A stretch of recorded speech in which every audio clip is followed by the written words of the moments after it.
Praise God. Everybody say praise the Lord. Praise the Lord. Praise God. So, pasalamat sa ako, no? Mga more or less 3 months, happy 3 months na po siguro kung wala naka-atug church jud, no? Kay the reason why is na busy maski Sunday. So, guilty kayo ko dira nga part, pero ang isa sa reason nga nung na busy ko is gibless, gihatag na sa Ginoo ang akong gihandom. Well, regular na po ako at your service. Regular na po ako. So, all praises and thanks to the Lord. Kaya sa iyaha lang dyan tanat. Kaya lang dyan ako giampo sa iyaha o kabalo ko nga para sa ako kay gihatag man niya. O siguro gi-reject ko sa mga application na ako sa private institution, siguro kay Paraderico. So, medyo late na po nga pero pasalamat jud ko sa ako atong buhay nga Dios. So, dili ibig sabihin nga wala ko naka-church how many Sundays, pero wala jud ko kalimot sa atong Ginoo. Naayong time jud mo padaplin, magkanta-kanta para lang sa iya. So, kani jud ako na makasimba start now at regular na po. Basta dili ng busy ko, dili na kinahan. So, offer ko kanta sa iya, Jesus, you're my everything.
Lord, you have been so good. Love me like no one could. Guided me every day. Teach me in any way. Jesus, you are my friend. Now and until the end. How can I let you see all that you mean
My sadness is so sweet. Praise Jesus. Palakpakan na to. Yes, praise God.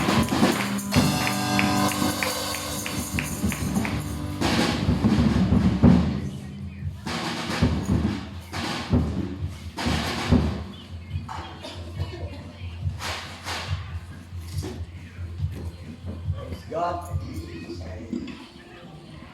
Aking pong nilings na Audrey, I pray ang mananalikon po ng mga blessings. Lord Jesus, nagpasalamat kami, Lord God, sa inyong grasya, Lord, sa inyong hatag, sa inyong mga katawan, Lord Jesus. Ikaw mag-bless sa ilang mga negosyo, Lord, sa ilang mga trabaho, Lord God, sa mga Lord, sa mga wala pa nakahatag. Ikaw mag-bless, Lord, ikaw mag-bless sa aming tanan, Lord. Ikaw nakakita sa among mga kasing-kasing at sa among mga Hallelujah. Lord Jesus. Ang dalan, ang minasalig sa inyo, ang pinapasalamatan. In Jesus' name we pray. Amen. And everybody say praise the Lord. Praise God. Without further delay, bago po tayo makinig ng